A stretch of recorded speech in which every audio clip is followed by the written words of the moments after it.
Big boss Malayalam season 6 നിന്നും അപ്പം നാളെ പുറത്താകുന്നത് നന്ദന തന്നെയാണ്. അൺഒഫീഷ്യൽ വോട്ടിങ്ങിലും എല്ലാത്തിലും വോട്ടുകൾ കുറവ് നന്ദനയ്ക്ക് തന്നെയാണ്.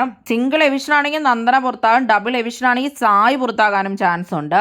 എന്തായാലും പെങ്ങളൂട്ടി നാളെ പോകുമ്പോൾ ആങ്ങളമാര് ഭയങ്കര സങ്കടത്തിൽ തന്നെയായിരിക്കും. പിന്നെ ഒരാങ്ങളെയും കൂടെ പോവുകയാണെങ്കിൽ എല്ലാം ഡബിൾ ഓക്കെ. സായിയും നന്ദനയും ഔട്ട് ആവുകയാണെങ്കിൽ സിജോയ്ക്ക് ഏകദേശം കാര്യങ്ങൾ മനസ്സിലാവും. സിജോയുടെ ഗെയിം നന്നാവാനും ചാൻസ് ഉണ്ട്. രണ്ടാഴ്ചയായിട്ട് ഇപ്പൊ ഈ കോംബോ വളരെയധികം വെറുപ്പിക്കൽ തന്നെയാണ്. ഈ ആഴ്ചയൊക്കെ ഇവരുടെ ഈ കോംബോ മാത്രമേ ഉണ്ടായിരുന്നുള്ളൂ. ഫുള്ള് ക്രിഞ്ചായിട്ടാണ് പ്രേക്ഷകർ പറയുന്നത്.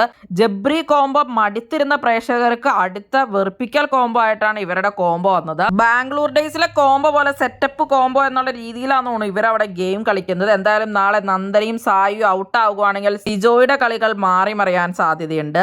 നന്ദന ഭയങ്കര ഓവർ ആക്ടിങ്ങും ഓവർ സ്മാർട്ടും വെറുപ്പിക്കലും ഒക്കെ തന്നെയാണ്. അവരെ പോലും കുറിച്ച് റെസ്പെക്ട് പോലും കൊടുക്കുന്നില്ല. ഇന്നലെയൊക്കെ നമ്മൾ കണ്ടതാണ്, അവർ കെഞ്ചി പുറകെ ചെല്ലുന്നു, ഒട്ടും റെസ്പെക്ട് ഇല്ലാതെ നന്ദനെ പെരുമാറുന്നത്. എന്നിട്ടും അവരെന്തിനാണോ പുറകെ പോകുന്നത്, എന്നിട്ട് പുറകെ പോയി ചോദിച്ച് മേടിക്കുവാണ് അവര്. അപ്പൊ അവർക്ക് കിട്ടട്ടെ എന്ന് തന്നെ നമുക്ക് പറയാൻ പറ്റുള്ളൂ. പുള്ളിക്കാരിയുടെ ഈ ഓവർ വെറുപ്പിക്കൽ കാരണം തന്നെ ശ്രീതു നന്ദനയായിട്ടുള്ള ഫൈറ്റിലൊക്കെ ശ്രീതുവിന് നല്ല സപ്പോർട്ട് ഉണ്ടായിരുന്നു. അതുപോലെ തന്നെ നിർജുനും നന്ദനയുമായിട്ടുള്ള ഇഷ്യൂലും ആണെങ്കിലും എല്ലാവരും നന്ദനയ്ക്ക് അത് അത്യാവശ്യമാണെന്ന് തന്നെയാണ് പറയുന്നത്. ആർക്കും ആ ഒരു സങ്കടമോ ഇമോഷൻസ് ഒന്നും വരുന്നുണ്ടായിരുന്നില്ല പുള്ളിക്കാരി വീണിട്ട് പോലും. അർജുന് നന്ദന പോകുന്നു സായി പോകുന്നൊക്കെ കുറിച്ച് പ്രതീക്ഷയുണ്ട്. അതുപോലെ തന്നെ ജാസ്മിനും സായി പോകുന്നൊക്കെ പറയുന്നുണ്ടായിരുന്നു. സിജോയും സായി ആണെങ്കിൽ നന്ദന ടോപ്പ് 5 വരുന്നും പറഞ്ഞാണ് ഇരിക്കുന്നത്. അവരുടെ പ്രഡിക്ഷൻസ് ഒക്കെ എല്ലാ പ്രാവശ്യം തന്നെ തെറ്റാണ്. എന്നാലും ഇവർ ഭയങ്കര കോൺഫിഡന്റ് ആയിട്ടാണ് പ്രെഡിക്റ്റ് ചെയ്തുകൊണ്ടിരിക്കുന്നത്. അതാണ് അതിലും വലിയ രസം. സിജോ സായി നന്ദനയിൽ നിങ്ങൾക്ക് ആരെയാണ് ഇഷ്ടം?